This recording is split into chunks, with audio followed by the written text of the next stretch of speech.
Wayfair, and it was just too busy and too fast. And I get it. There's that balance. Like, you got to make money, right? Like, we have to make money, and we have to get butts in the seat, and we have to be busy. But at the same time, you have to create that culture, and you have to create that system within the restaurant, from the service staff to the managers to the team. And I'm just very, very grateful that Monica is here with me, and that she's learning and she's growing, and she'll be able to like move into a proper sous role, right? Be a proper sous chef, and then on forward to, you know, maybe CDC or whatever it may be. You know, that makes me feel happy, and that's how a restaurant, like, that's how a brigade should be ran, right? Yeah. You know, it shouldn't be a hurry up offense. It should be like, yeah. you know, this is how we train. It takes years. Yeah. It takes years, you know? And I wish a lot of cooks knew that these days. Like, what happened to, you heard my story. I hear all the stories on your podcast, right? Like, all these great chefs, like, how long it took them to get to their roles. You know, this wasn't an overnight, you know, sensation. Mm-hmm. You know, I started cooking at 16 all the way up until I was 22, 23 years old, including working abroad, right? To then be like, nope, I need to stop, get a mentor, and start from scratch. Yeah. I had been cooking proteins in Michelin-starred restaurants and went to Citronelle and started in Garde Manger. Mm-hmm. You know, I took that, I swallowed my pride and became humiliated and humble to start from the bottom and really learn from somebody professionally, right? And grow. You know, almost 10 years at Citronelle. Yeah. You tell me what cook nowadays is spending 10 years at almost 10 years at a restaurant. That doesn't happen. It doesn't happen. No. Right? You get a lot of the year guys. Yep. But you don't understand a restaurant until about 3 years. Yeah. Fully understand. You know, Yeah. when you become management, when you start being a leader and all Mm-hmm. that. Mm-hmm. But yeah, you know, it's different for everybody. But now we're in the TikTok age where everything's like 20 seconds. Like, that's it. Everything's instant, you know? Yeah. So Instant. it's like, I think that this is where the future is going, but Mm-hmm. I also think that there's people like us that like the old school, like Mm-hmm. taking our time. Mm-hmm. And, you know, I think in the next 10 years we're going to see a sort of a balance Mm-hmm. to where we're at now. Right. You know what I mean?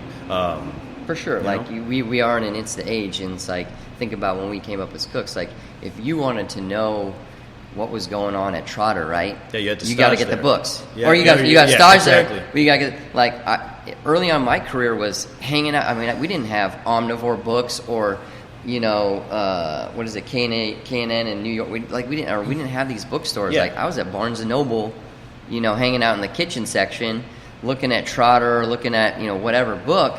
And that's kind of how I started to understand. And then, like I said, it wasn't until I went to Europe that I finally got that first taste of, like, high-end cuisine, you know, what that meant, that intensity, because a book's not going to tell you the intensity. Right? No. You know, you're going to see the beauty and the glamour and the glitz, right? But you're not going to see what it takes to really, like, harbor your chops in a kitchen. Yeah. You know, but nowadays, it's like, what's going on in Noma? Let me just go on Instagram and see what Renee posted today, you know?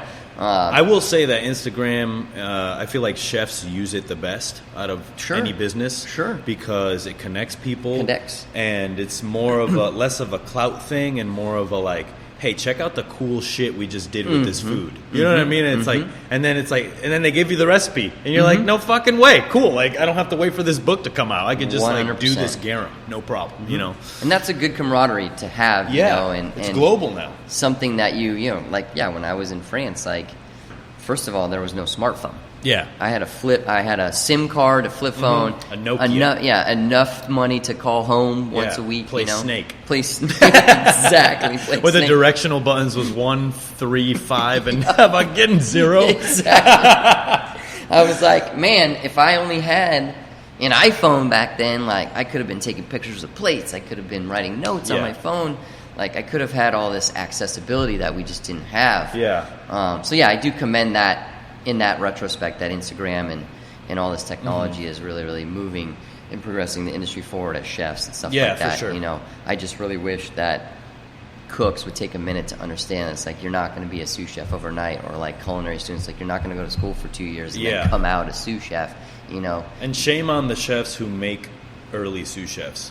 Shame on them. Just to like fucking shame on you. But yeah, promise them like 2 years of like, oh, I'll teach. It's like you're being used. Mm-hmm. Like you're there to hold the fort down while he's off. Exactly. Like that's because he knows that you can't run the restaurant, and you're just a sous chef by title. You know what I mean? And that's not real. It's just not. And that's why why I gave you the whole story about Monica. Because I know in what I'm doing now and her growth. Coming here, starting as a line cook, like I could have easily opened up and made her a sous, and she could have been a working sous, right? Yeah. But no, be a line cook, understand our systems, make sure this is what you want to do, right? It's a two-way street, right? We want to get what we want to get out of them, and they need to get what they need to get out of us, Yep. And find her way in this kitchen. And if this is the place to do it, this is the place to do it. Is this the place to do it in your life? Does this fit into your life, as a life decision? Because you can't tell me this pandemic has changed the industry, and the fact that people have now thinking is the industry for me? Yes. So many people have dropped off, changed careers, whatever they've done, and now really the ones that are here in it are the ones that are have the perseverance to 100%. move forward. Yeah, and it's so crazy because we used to be the industry that people switched out of to come into, right? And then when pandemic showed the holes, it was like, well, fuck that shit, fuck dude. That, and I be honest with you, every day I'm like questioning myself, like, is this the right move? Am I doing the right thing? Am I on the right career path? Can I make this happen? Is this restaurant, all these things float through my head on a day-to-day basis, I think if you don't have those questions, you're not doing the right thing. Really? Yes. I'm glad to hear that. I think if you're not like worried about your performance, then you're too comfortable and you're not going to be successful. You're just going to be where you're at. You literally just made my day, David. You know what I mean? Sometimes I'm crying. Like, dude, every chef is across the globe, and I'm happy that this show brings out that honesty that chefs can talk about their fears in in an articulate way and just sort of get through it. And I'm sure that there's a chef out there who's listening to this who's like, like every day I hate myself because you look at the bank account, I don't think these things are adding up, but just do the work, put your head down, as we always say, and fucking good things will come. I take the Monica story that you told me, because you're putting so much good energy into her career, you're gonna benefit from that 100%. I fucking hope so, David. And you can't see it, but it will happen. I hope so. And that's the crazy pull of a chef. I'm sure you felt before that, inside fire that just doesn't turn off, and it makes you do these things. It makes here we are. We're still in a pandemic, and we are quote unquote a destination restaurant. Yes. Tribune is not the easiest place to get to. I'm not in the middle of fisherman's war for whatever. And every day that fire is what moves me. There is nothing else but that I have to keep pushing and keep driving. Yes, the staff here from the front to the back, it's great to see everybody every day. The team we have in here, everybody's happy to be here and wants to help myself and Darren progress this restaurant and do everything and anything in our power. But cash flow, I said, completely transparent. Cash flow, not having all the resources, it would be amazing to have the resources of a Saison or a Mina Group or a TFL or whatever. We don't have that.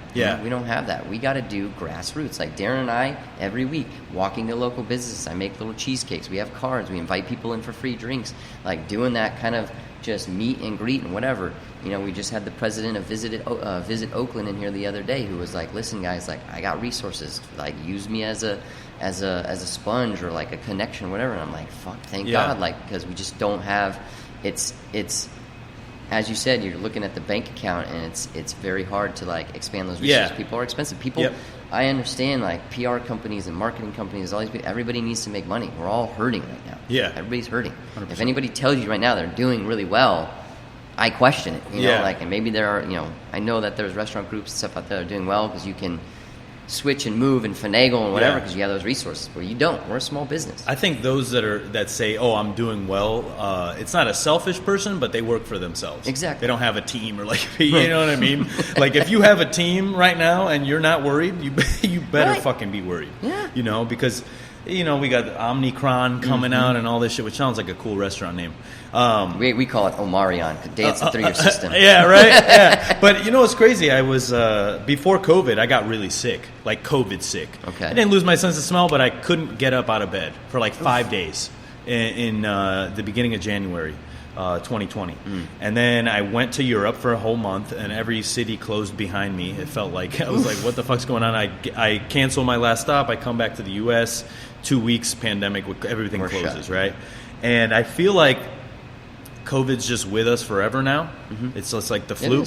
And Omicron is just the new wave. Yeah, exactly. And like, people that were probably getting sick had Omicron, and we didn't know what the fuck it was. And now we put a name on it, so everybody's like, I just think, it's going to be one of those flu shot situations where every year, I hope so, you got to get your fucking COVID vax, and I hope we can get to that point. I just, again, as a chef operator, you just worry, because I listen to things like NPR, which I know is, super biased. You fear-mongering. You see CNN and Fox, and I'm trying to be as diplomatic and seeing all angles and see what everybody's talking about, not just having one decisive thing. But it's hard when, like, it's always the next. It was Delta, now it's Omicron. And it's like, I was listening to NPR, and they're like, they are saying we're not going to be like into any new normal until 2024. I'm like, I'm thinking as a business person, like, we can't survive another 2 years of like these doubts and these, unassurances of like what business is going to be like. Like, who knows? They keep telling us like January, like, you got Google moved out of South of Market. They're coming right here, 1330 Broadway, 66,000 square feet they bought up. We've got all these new apartments and everything going on down here, and they keep telling us like Oakland's going to, like, January, everybody's coming back. But then again, like, I talk to people at Google or at Facebook or at whatever, all these companies that are supposed at BART that are coming here, and they're like, nah, I don't think we're coming back in January.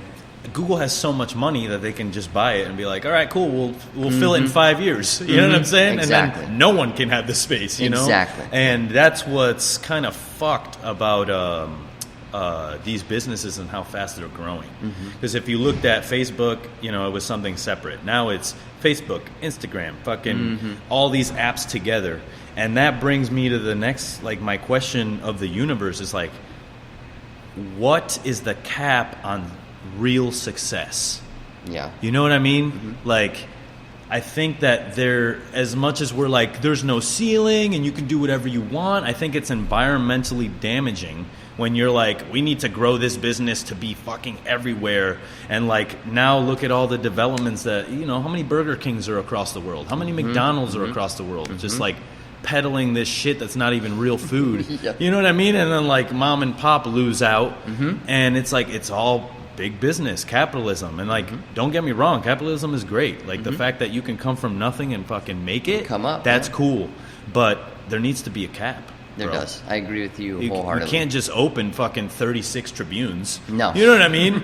But there's people like business minded that are like, all right, we're going to fucking get in there. We're going to have 10 restaurants in 5 years. And it's like, dude, those 10 restaurants, you took away 9 other people's opportunities to open a space that's eclectic, and then the place actually has a food scene instead of just fucking banchan fried chicken and that's all you can get anywhere. You know what I mean? And that's like the idealism between Darren and I.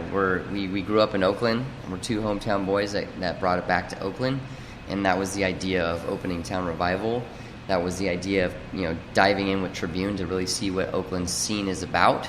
But Darren and I we don't want to create an empire, but we want to open a few projects here in Oakland to uplift Oakland. Exactly. To put Oakland on the map. There's so much good food, so many good chefs, so many people in Oakland. San Francisco always reigns supreme. Napa always reigns supreme. Is like, this is the food destination in the Bay Area. But Oakland has so much going on, and it was moving in such a good direction before the pandemic. Unfortunately, COVID kind of, it put a stop to a lot. But, Nelson's killing it with Silver Mesa. James is a good friend of ours. Comey is great. Like, you've got, Melissa and Mockingbird here. Scott Eastman, shout out, dude. Juanita and Maud. If you've not been, you've not heard about it, please go. See Scott Eastman at Juanita and Maud. It's in Albany. He's tucked in he's like next to the movie theater, but I've been supporting him for 4 years almost now. His food is amazing. But there's all these guys that you don't know about. Yes. There's a lot of people in the East Bay, and so it was Darren and I's thought process and why we persevered through COVID. We had that conversation when we were on shutdown, And we were in the midst of investor dinners, and it's like, do we want to open a restaurant? Like, is this the end of our careers, or like what we're doing? Yes. Like, and we said to ourselves, we looked at the pro forma, we looked at like what Oakland was doing, and we said, yeah, fuck yeah, dude.